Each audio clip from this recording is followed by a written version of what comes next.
करते हैं हम लोग आज आपका नया चैप्टर 3 जो है आपका रेशियो एनालिसिस यानी अनुपात विश्लेषण। अनुपात विश्लेषण जिसको हम लोग कहते हैं फाइनेंशियल एनालिसिस का एक टूल्स है, वो टूल्स आपका रेशियो एनालिसिस के रूप में आता है, जिसको हम लोग अकाउंटिंग रेशियो के नाम से भी जानते हैं। तो हम लोग आते हैं, सबसे पहले हम लोग यहाँ पर क्या क्या पढ़ना है। सबसे पहले हम लोग आते हैं डिफिनेशन के बारे में जानते हैं कि आखिर इस डिफिनेशन में क्या क्या चीज़ आएगा, रेशियो क्या होता है, रेशियो एनालिसिस क्या होता है, एनालिसिस क्या होता है, उन सब चीज़ों के बारे में। सबसे पहले हम लोग आते हैं रेशियो। रेशियो कहते किसको हैं? कहता है ratio is an expression of the quantitative relationship between two numbers. कहता है क्या? रेशियो यानी अनुपात दो संख्याओं के बीच के मात्रात्मक संबंध को रिप्रेजेंट करता है, उसके रिलेशन को डिफाइन करता है। ठीक है, नेक्स्ट आता है आपका एक और डिफिनेशन जो एनालिसिस को लेकर है। एनालिसिस किसको कहते हैं? उधर तो हमने देखा रेशियो, अब हम लोग देखने जा रहे हैं एनालिसिस, यानी इसको हम लोग कहते हैं हिंदी में विश्लेषण। कहता है it means examination and interpretation of numerical relationship of two numbers. क्या है? विश्लेषण किसको कहते हैं? तो दो संख्याओं के बीच के जांच पड़ताल को, उसके निर्वचन को, किसके? तो दो संख्याओं के बीच के एग्जामिनेशन इंटरप्रिटेशन को हम लोग कहते हैं क्या? विश्लेषण। मतलब उसमें जांच पड़ताल, विश्लेषण, निर्वचन जो होता है उसको कहते हैं क्या? विश्लेषण। अब आता है हमारा रेशियो एनालिसिस। पहले हमने देखा रेशियो, अब उसके बाद देखा हमने एनालिसिस। अब हम लोग देखने जा रहे हैं रेशियो एनालिसिस यानी अनुपात विश्लेषण। कहता है ratio analysis means the examination and interpretation of numerical relationship which is used as an index for evaluation the financial position and performance of the firm।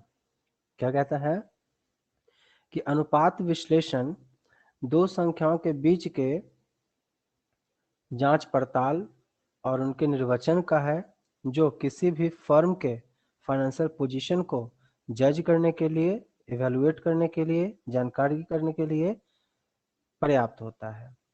कहता है अकॉर्डिंग टू मायर्स का कहना है ratio analysis is the study of relationship among the various financial factor of the business.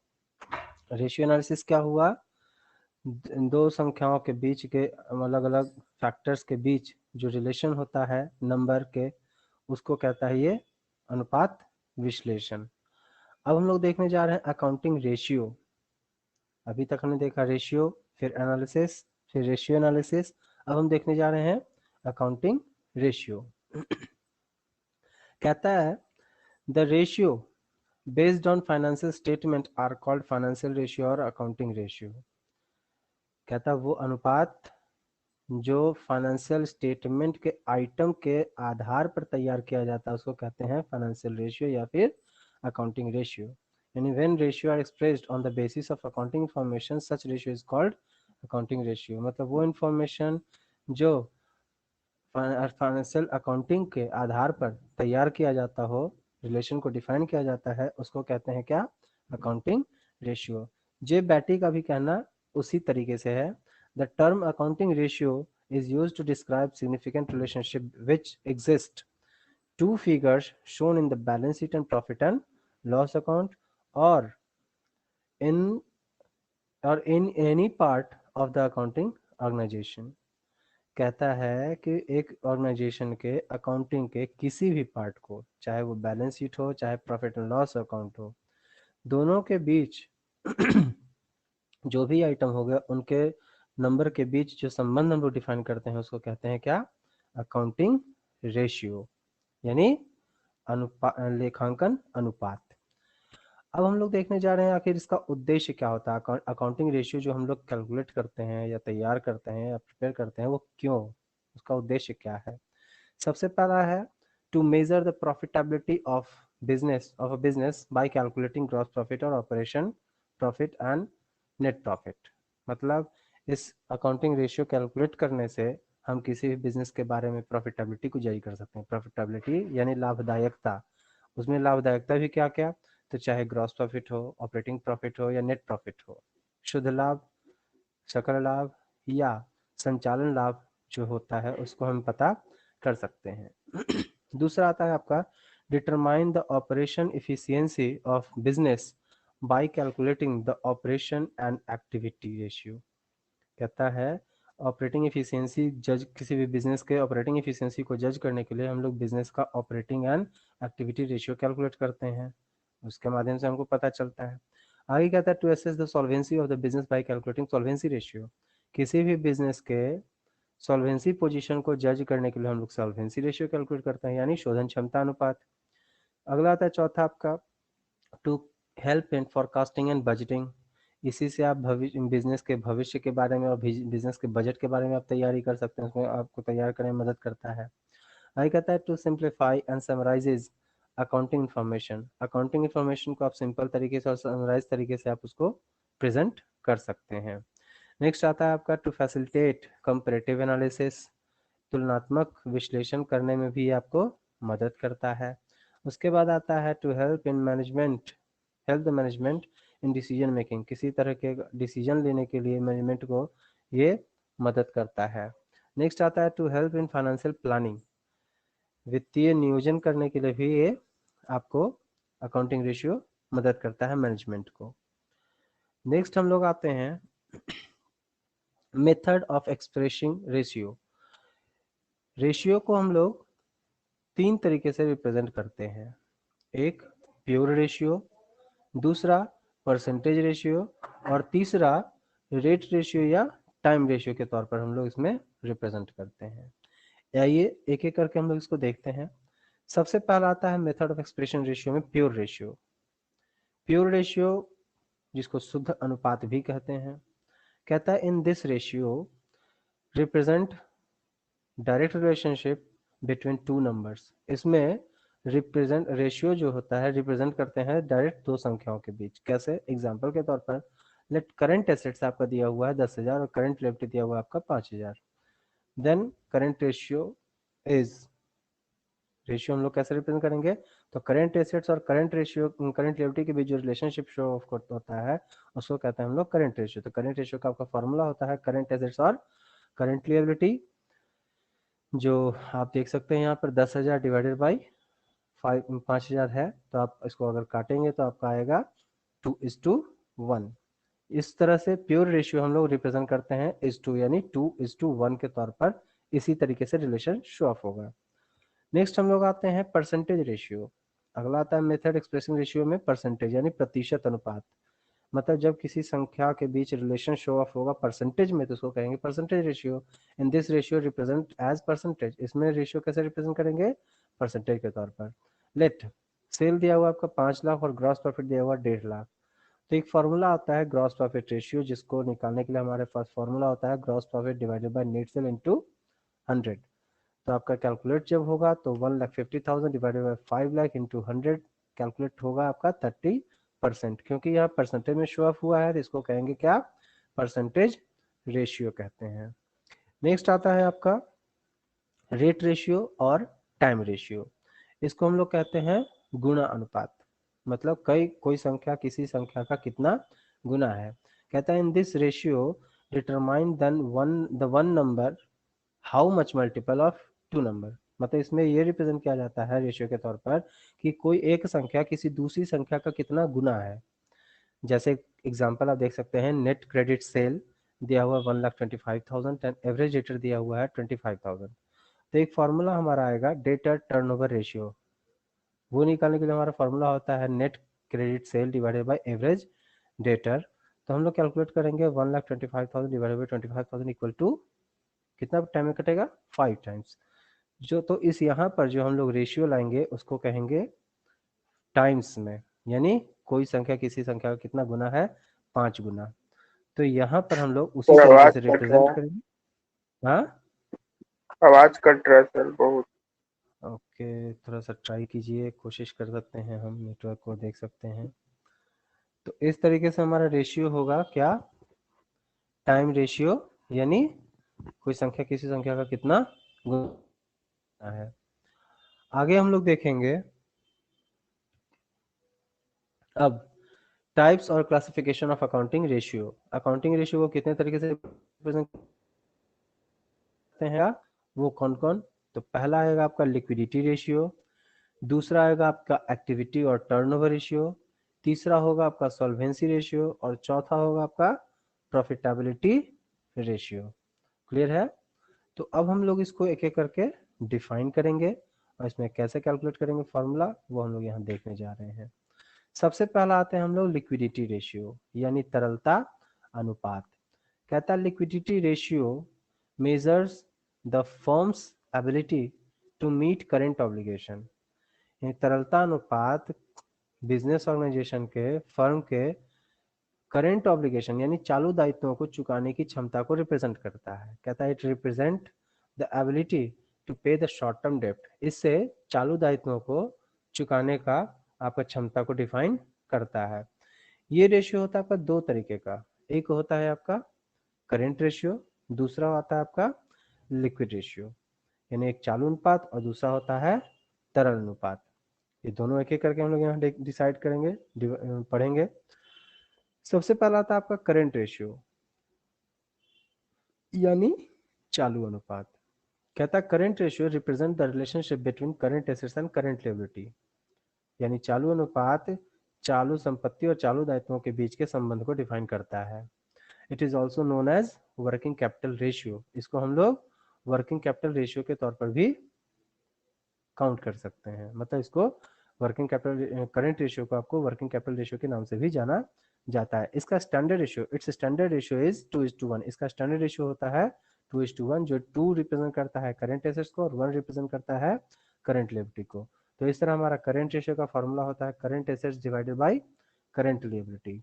अब हम लोग यहाँ जानेंगे कि हमारा दो चीज यहाँ कैलकुलेट करना होता है, करंट एसेट्स और करंट लिएबिलिटी। तो करंट एसेट्स में क्या आता है, करंट लिएबिलिटी में क्या क्या चीज आता है, उस चीज को हम लोग यहाँ पर देख लेते हैं। तो यहाँ दिखा रहा है, बता रहा है आपको करंट एसेट्स में आपका आता है cash in hand, cash at bank, bill receivable, stock, debtor, prepaid expense, short term security, short term loan and advances, work in progress, accrued income and advance tax. ये सब आपके करंट एसेट्स के part हैं।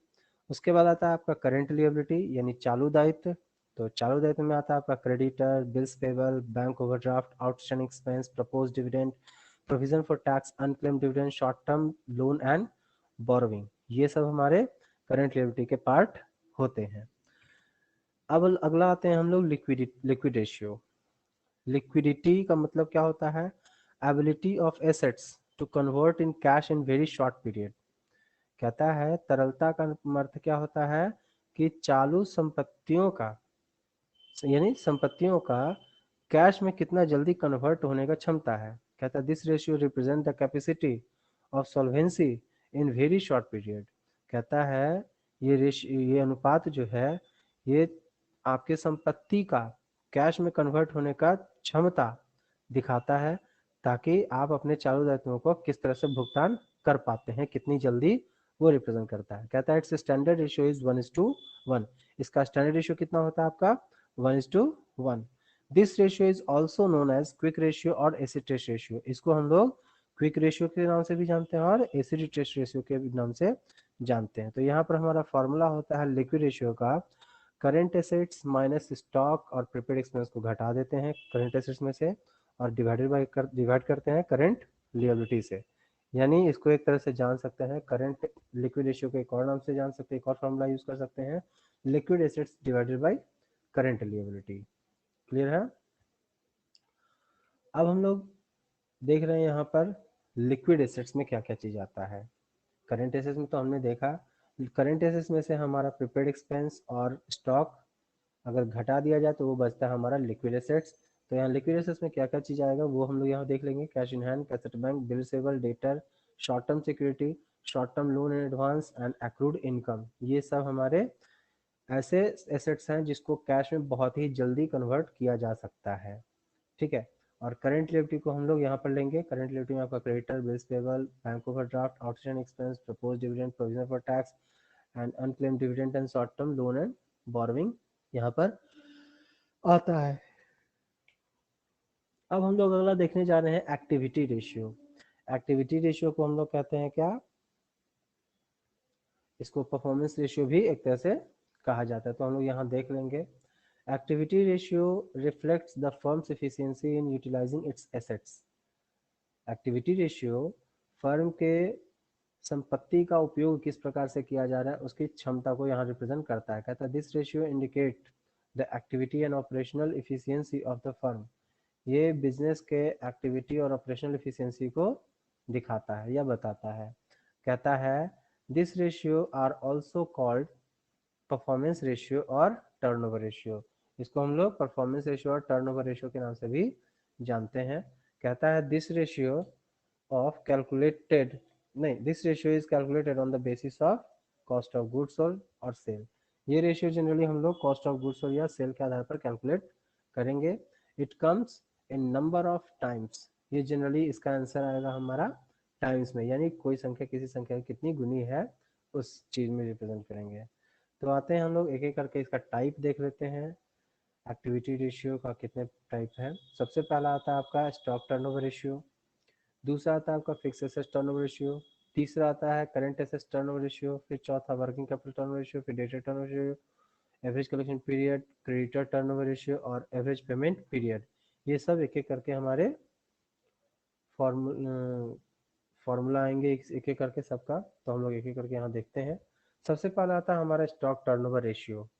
Stock turnover ratio कहते किसको है, तो stock turnover ratio is calculated on the basis of cost of goods sold and average stock.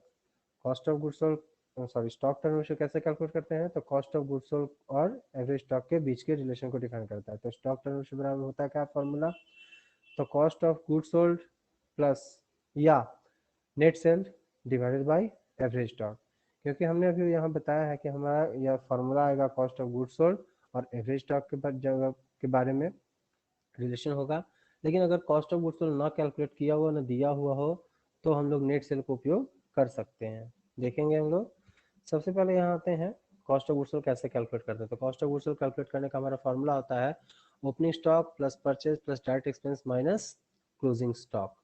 तो ये हमारा होगा। उसके बाद आता है हमारा नेट सेल या net cell plus gross loss भी फॉर्मूला होता है। Net cell minus gross profit भी फॉर्मूला होता है कॉस्ट ऑफ गुड्स सोल्ड का। उसके बाद cash sale plus credit sale minus sales return minus gross profit भी हमारा फॉर्मूला होता है कॉस्ट ऑफ गुड्स सोल्ड का। अगला है हमारा एवरेज स्टॉक। एवरेज स्टॉक बराबर क्या होता है फॉर्मूला, तो एवरेज स्टॉक बराबर होता है opening stock plus closing stock divided by 2। ठीक है, तो यहाँ हमारा नोट है हमारा दिया हुआ, if cost of goods sold is not given in the problem or can't be calculated, then on behalf of the cost of goods sold net sale can be used। Note में हमने यह बताया है कि अगर आपका cash cost of goods sold ना calculate किया जा सकता है और ना दिया हुआ हो क्वेश्चन में, तो कॉस्ट ऑफ गुड्स सोल्ड के जगह पर हम लोग नेट सेल का उपयोग कर सकते हैं। नेक्स्ट आता है हमारा fix asset turnover ratio. Fix asset turnover ratio में कहता है fix asset turnover ratio is calculated on the basis of cost of goods sold and fix assets. यहाँ फॉर्मूला हमारा होगा फिक्स एसेट्स टर्नओवर रेशियो का cost of goods sold divided by net fix assets. ठीक है, तो यहाँ हमारा answer है वेयर फिक्स एसेट्स के लिए नेट फिक्स एसेट्स कैसे कैलकुलेट करेंगे, तो नेट फिक्स एसेट्स बराबर हो जाएगा total fix assets minus depreciation आप कर सकते हैं। नेक्स्ट आता है हमारा current assets turnover ratio. Current assets turnover ratio कैसे फॉर्मूला निकलेगा, तो आएगा हमारा this ratio shows the relationship between cost of goods sold and current assets. इसमें फॉर्मूला होता है कॉस्ट ऑफ गुड्स सोल्ड और करंट एसेट्स के बीच रिलेशन। तो करंट एसेट्स टर्नओवर रेशियो बराबर होता है cost of goods sold plus divided by current assets. तो यहाँ करंट एसेट्स में हमने जाना है कि हमारे पास कौन कौन सा एसेट्स होता है, cash in hand, cash at bank, stock, debtor, bill receivable, short term securities, short term loan and advances, prepaid expense, provision for taxation etcetera. ये सब हमारे आते हैं करंट एसेट्स टर्नओवर रेशियो के अंतर्गत। Cost of goods sold as जैसे हमने पहले आपको बता दिया है cost of goods sold calculate करने का फॉर्मूला, और यहाँ करंट एसेट्स ही कैलकुलेट हमको करना पड़ सकता है। नेक्स्ट है वर्किंग कैपिटल टर्नओवर रेशियो। कहता है this ratio shows the relationship between cost of goods sold and working capital. तो वर्किंग कैपिटल टर्नओवर रेशियो का फॉर्मूला होता है cost of goods sold divided by working capital. तो working capital बराबर होता है हमारा current assets minus current liability. Cost of goods का वही फॉर्मूला जैसा हमने आपको पहले बताया है अभी। नेक्स्ट आता है हमारा debtor turnover ratio. Debtor turnover ratio क्या होगा? Debtor turn ratio is calculated on the basis of net credit sale and average debtor और average receivable. Debtor turn ratio कैसे कैलकुलेट करते हैं? तो नेट क्रेडिट सेल को अगर एवरेज डेटर या एवरेज रिसीवेबल से डिवाइड किया जाए तो हमारा डेटर टर्न रेशियो कैलकुलेट होता है। तो डेटर टर्न रेशियो बराबर होगा net credit cell divided by average debtor या एवरेज रिसीवेबल। यहाँ एवरेज डेटर या average receivable on the basis of problem आप सॉल्व कर सकते हैं। अगर केवल डेटर दिया हुआ हो ओपनिंग और क्लोजिंग तो एवरेज डेटर यूज करेंगे। अगर डेटर के साथ बिल रिसीवेबल भी दिया हुआ हो तो opening debtor opening bill receivable plus closing debtor plus closing bill receivable divide करके हम एवरेज निकाल लेंगे।